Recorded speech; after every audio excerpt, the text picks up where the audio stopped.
Good Saturday afternoon to everybody, and welcome to Money for Life with Debbie Wilder and Lester Himmel, the finance fixers who concentrate on guaranteeing you money for life without taking the roller coaster risks in the stock market. I'm Gary Byron, and coming up a little bit later on in the show, I'm going to give you details on how you can obtain a book absolutely free as it pertains to the show. It's called Rescue Your Retirement: 5 Wealth-Killing Traps of 401ks, IRAs, and Roth plans and how to avoid them. It is written by New York Times best-selling author Pamela Yellen. We'll get to how you can get that book a little bit later on in the show. Debbie, Lester, good morning. How are you? Doing great. How's your week? Very well. I just can't believe it's almost the end of January already. I know. Tell me about it. I mean, 2020 was so slow. Because it was bad. It was so slow, and now we're already a 12th of the way through our year. Jeez. Time always. Let me tell you, time last year, as you were saying, but don't they always say time flies when you're having fun? And we were not having fun, so that's why time was going by so slow.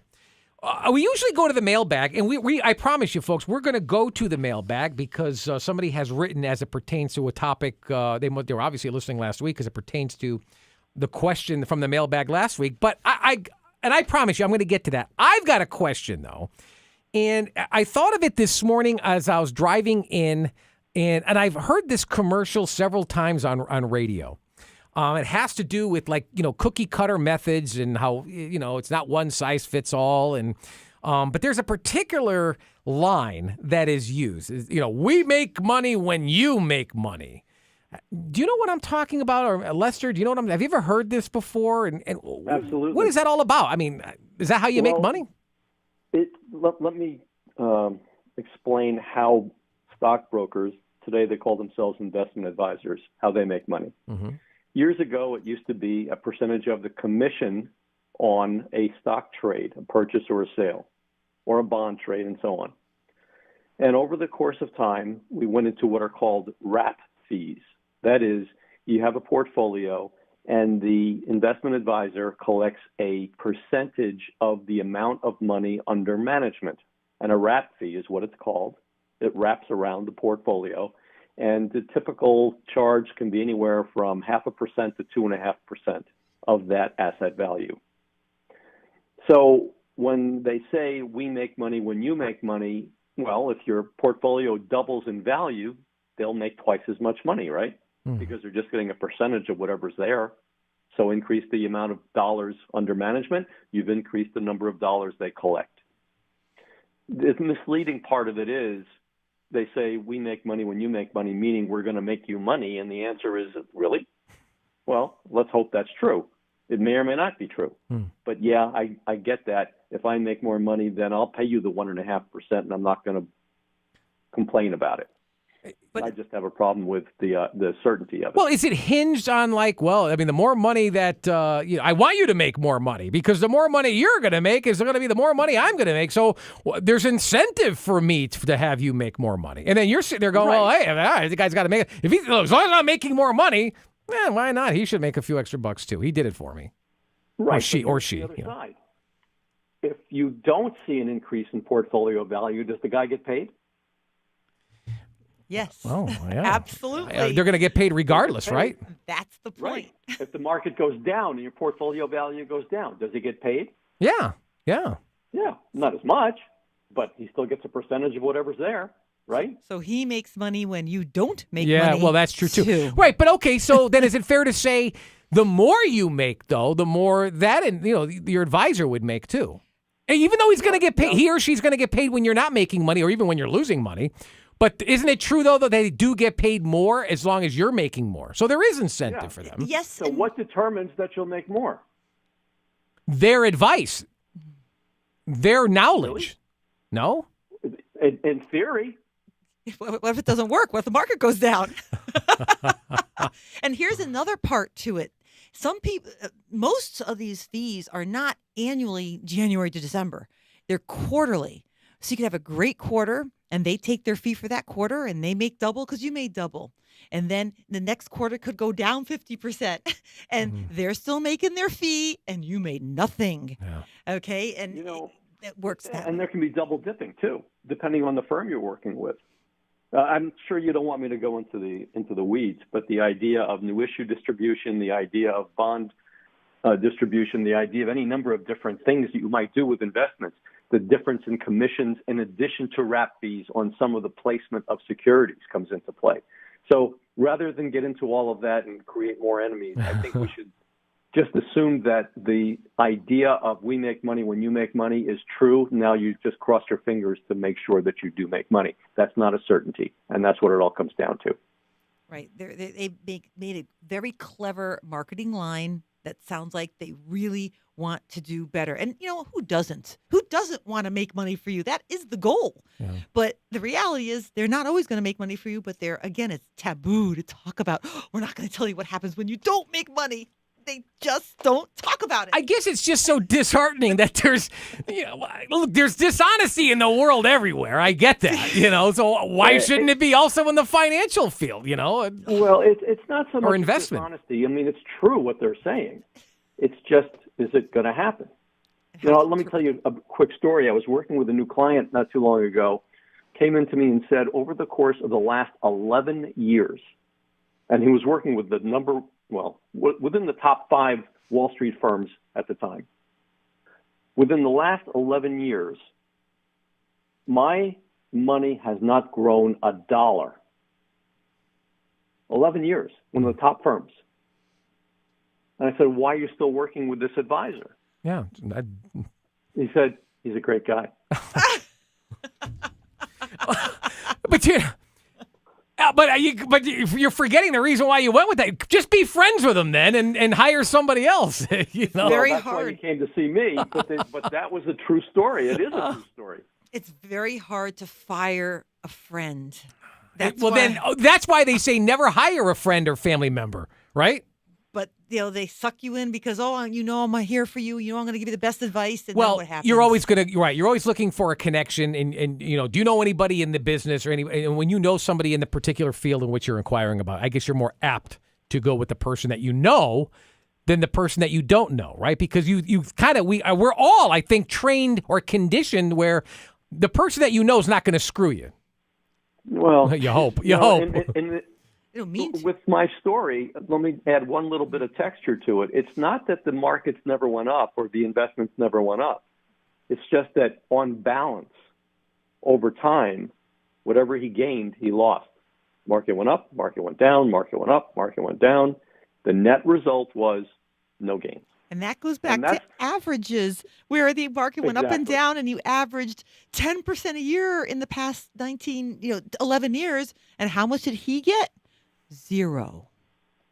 Because and you can't live on the averages. In the works of that logic, I'm not in that. I'm not to conflict with that logic, but the logic really, if you really want to get into the numbers, the higher the average that you can point to in a given investment, the more likely, the higher the volatility. Up 20%, down 30% kind of thing, as opposed to up 13, down 2. The bigger the average number, the more volatility was likely there, and that's even more damaging than otherwise. So the averages are really a problem. And that comes down to risk, saying what's your risk tolerance, and do you want to have that volatility, and do you want to live on the averages, which was our discussion last week. Yeah. It's very hard to do it that way. And if you're hiring your best friend, your family member, or whatever, that is the most difficult part. One of the questions we ask people is, are you working with somebody right now? And if we give you an alternative that you really like, are you going to be able to go back to that person and say, I'm withdrawing some of my money from you? We can spend a lot of time and have that never happen. I don't know, because people and their money, you're right. Blood is thicker than water, and for especially lifelong friendships. But when you start to mess with someone's personal finances, there's always a line in the sand to be drawn. I don't care what your relation is. It is, but it's hard, especially for women, to do that. Oh my gosh, it's like, I'm going to feel so bad. He's going to, I take him out for a thing. But you got to leave emotions out of this. Hard for people to do. Hard for people to do. Numbers don't lie. They're facts. And if this is your future, this is your retirement. And it's usually much, much later than you want to change. That's the sad. You're right. That's the sad part. So, well, thanks for indulging me. Sorry if I took up a lot of the time. I know we. That's a great question. Well, I just noticed it. I'm like, geez, I'm going to ask the people you two directly. I have, all this access to you, so I might as well get my question answered. And I figure I knew you'd give me an honest answer. We do have a regular mailbag question actually, and it's important that I get to it because it kind of hinged on our conversation last week. She must have immediately. Or he, excuse me. What is it? He. Alice. It was Alice. Yeah, thank you. Alice, she must have immediately emailed. Yep, I got it right here.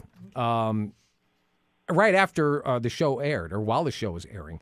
She writes, I heard you talking about Julian's question last week regarding the stock market getting 10% a year. If you don't agree that it gets 10%, what does it get?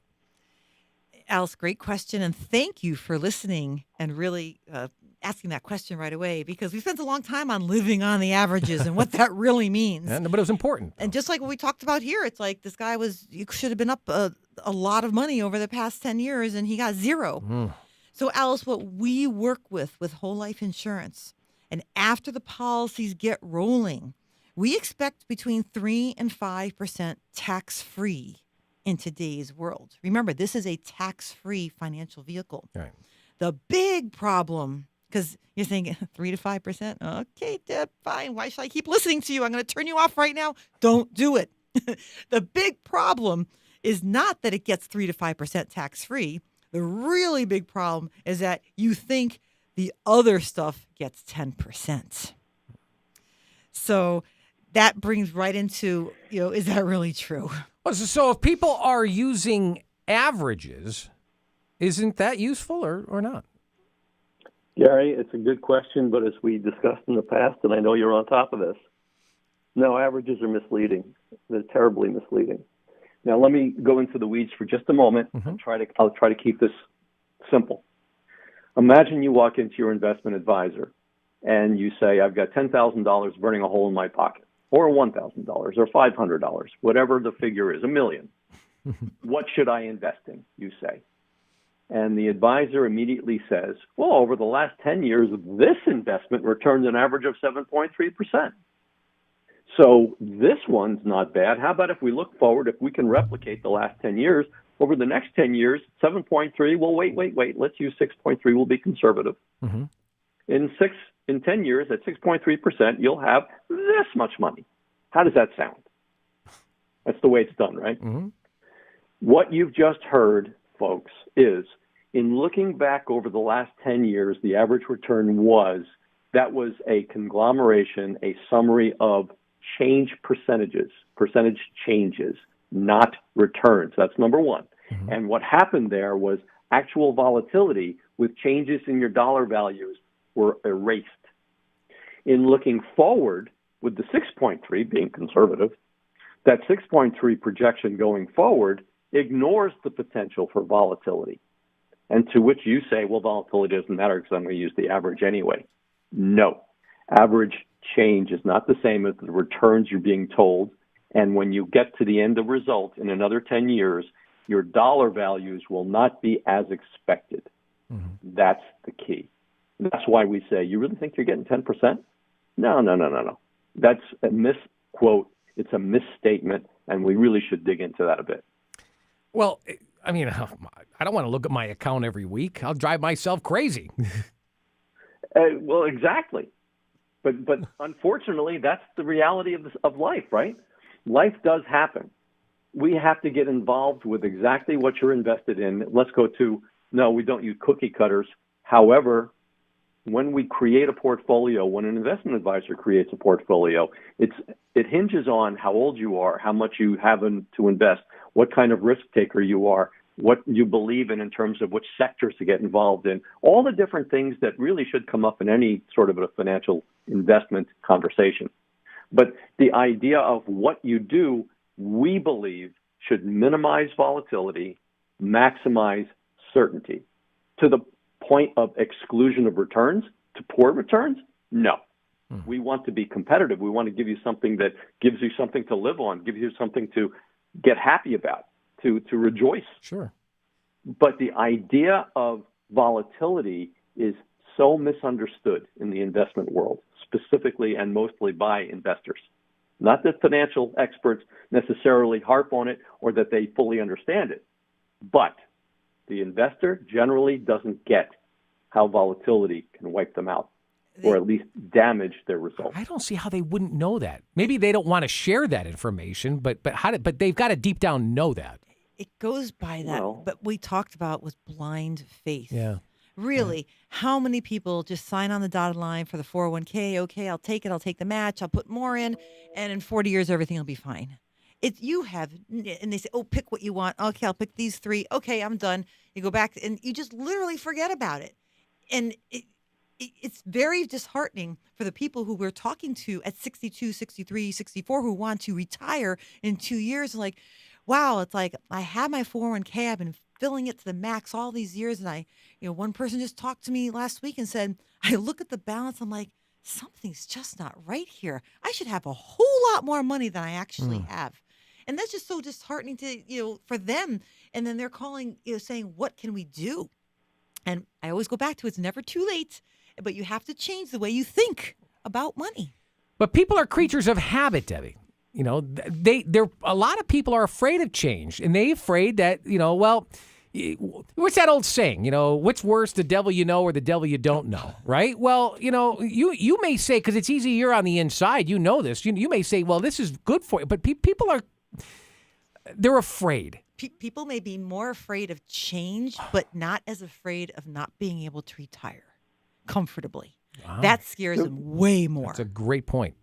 Way more. The reason we're here discussing all of this, the reason Debbie and I are in this business, the number one reason is with at least this part of the business, is the number of people we see walking in over the age of 60 saying, what do I do now?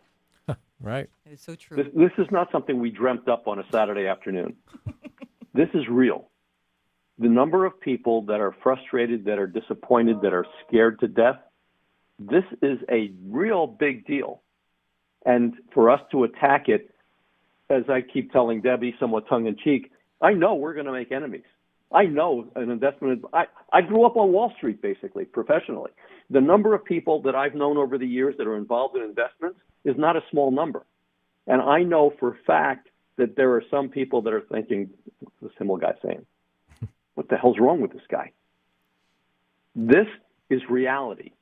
The number of people that are baby boomers, the number of people that will be at that retirement level, if they're not already there, over the next many years, they are not thinking about what's actually happening. And when the advisor says, don't worry, you're seeing an 8% return over time, and they don't do the numbers, they don't know how to do the numbers in many cases. But they are not going to get what was predicted. We know that from experience. And I'm going on a limb saying, I guarantee each of you listening that if you actually put pen to paper, if you haven't already done it, you might be surprised. You will be surprised at the results. Folks, you are listening to Money for Life with Debbie Wilder and Lester Himmel, the finance fixers who concentrate on guaranteeing you money for life without taking the roller coaster risks in the stock market. I'm Gary Byron. Yeah, I'm so lucky that Lester is part of our organization. Yeah. He really has that experience where he grew up on Wall Street. I love how he says that. He really didn't. He absorbed it like a sponge and went well beyond the stories that he tells about people and what they really are trying to do. And, honestly, he was kind of like that for a while because he grew up on Wall Street. Right, yeah. Yeah, I'd say then he got a conscience and he says, gee, I'm really screwing a lot of people here and I don't like to do that. I want people to make money. And by the way, probably took a hit financially in order to live according to your conscience. I really don't want to go there. However, I will. Go ahead. I will say this to the audience. I'll give you a challenge. Most investors today deal with mutual funds because most investors today work with 401ks and IRAs, and they're centered on mutual funds. Right. I challenge any of you and all of you to go to whatever resource you can find. Look to the top, 100, 1,000, 5,000 wealthiest people in the country and figure out which of those people became wealthy by investing in mutual funds. Selling mutual funds, maybe, but buying mutual funds, not so much. Great point. Selling, I mean, as a salesperson, not as so get rid of your investment. But really look at what's going on. Take a look at the statistics. Take a look at what you can to figure out what's going on, whether it's going to serve you well. Even those And that's where we come in saying, even those funds it's that a problem. follow the index. Okay, even those funds that follow the index, you're living on the average here. That's what we're talking about before. Okay, Yeah. what he's saying is that you're not going to become wealthy living on going into mutual funds. That's not how the wealthy got rich. They were able to invest their money into businesses, profit-making businesses, and that's where it was. Whether it's real estate or businesses or whatever, and that's what whole life insurance allows you to do. We're not saying whole life in itself is going to make you rich, but it's going to give you the opportunity to borrow from it and put it into something that you believe is going to make money, whether it's going to be a new restaurant when the COVID is over, or it's going to be a new retail store or a new truck or whatever it's going to be. That's where the real money is made. Lester makes a great point there. Yeah, you do. He does. So, yeah, Alice, I'm worn out. I know. So, if we go back to people don't really know putting the pen to paper, what it is that they're doing, and no one wants to do that. Okay, that's going back to the 5th grade math, and you got to go back 400 years. No, not really. You got to go back 25 years into your statements. No one wants to do that. You're like, okay, I'm here now. Exactly. That was my point. Yeah. What do we just do now? And we just kind of want to do a quick, role play where if you go into a financial planner or you just do it yourself. We have a lot of do-it-yourselfers here. Sure. There's no question about that. Mm-hmm. When you go there, what is it that you were led to think about? For example, how much money are you going to contribute money? Well, yeah, I got to contribute money somewhere. Sure, absolutely.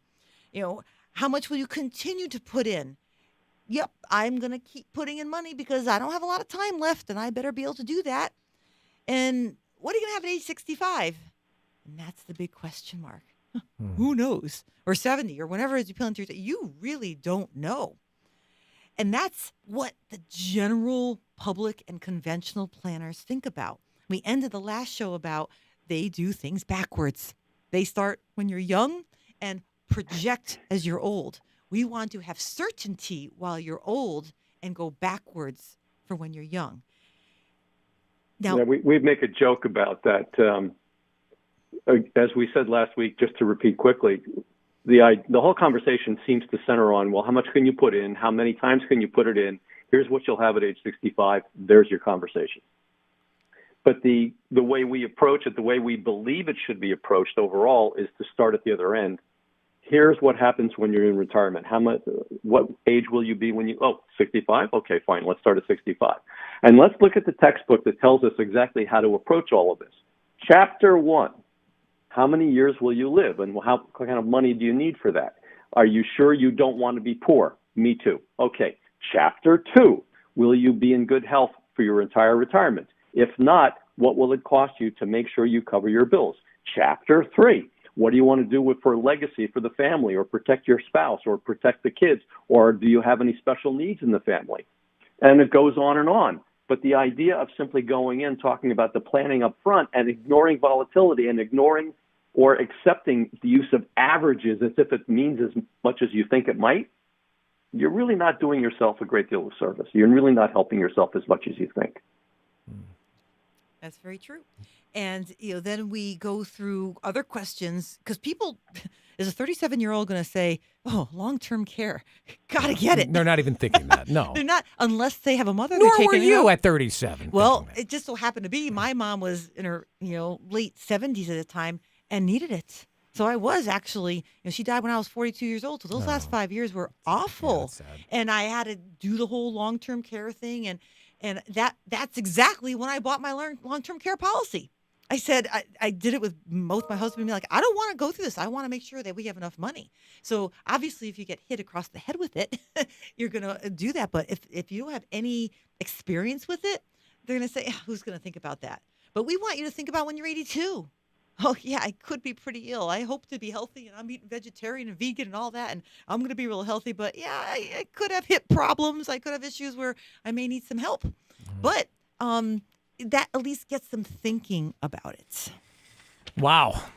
Oh, man. Just this was just learning a lot between last week and this week. Great stuff. Folks, I was promising you a little while ago at the beginning of the show that there was an opportunity to obtain a book which is very pertinent and relative to our discussions here this afternoon. It's called Rescue Your Retirement, 5 Wealth-Killing Traps of 401ks, IRAs, Roth Plans, and How to Avoid Them. It's written by New York Times bestselling author Pamela Yellen. This is what you need to do, my friends. You need to write down this phone number that I'm about to give to you. And before I tell you what that phone number is, I want you to keep something in mind. We can only return, or we can actually, I should say, we can only answer the phone one at a time. So if you get our voicemail, if you get the voicemail, please leave a detailed message with your phone number and your name. We'll call you back to get your address and take it from there. But you got to be one of the first 5 callers. Meaning that don't wait for the show to be over. Start calling right when I give you the number, which I'm about to do right now. Write this number down, 860-496-1941. I'll say it again for you, 860-496-1941. By the way, if you've got questions, and I'm sure you do, write those questions down. And then what I want you to do is poke around the website. Let me give you that as well. www.thefinancefixer.com. Okay, it's thefinancefixer.com. Poke around there. As a matter of fact, it may spark or provoke new questions, and write those down next to the ones that you already have. And then I want you to do one of 2 things. To get maybe any personal questions answered for you, contact the Finance Fixer. Okay, again, with that same phone number, 860-496-1941. Schedule a consultation. Ask for the book, but get a meeting. Get some of your questions answered. And if you've got a question that you would like answered on these very airwaves, hey, it could be as soon as next week. I want you to write down this email address. It's info@thefinancefixer.com. info@thefinancefixer.com. You can get your questions answered on a personal level. Okay, if you've got personal questions, or if you've got a general question that you would like to have answered right here on this show. All right. Very nice. Yes. I look forward to next week. For Debbie Wilder and Lester Himmel, the Finance Fixer, I'm Gary Byron. Thanks so much for listening. Until next Saturday, have a good one, everybody. So long.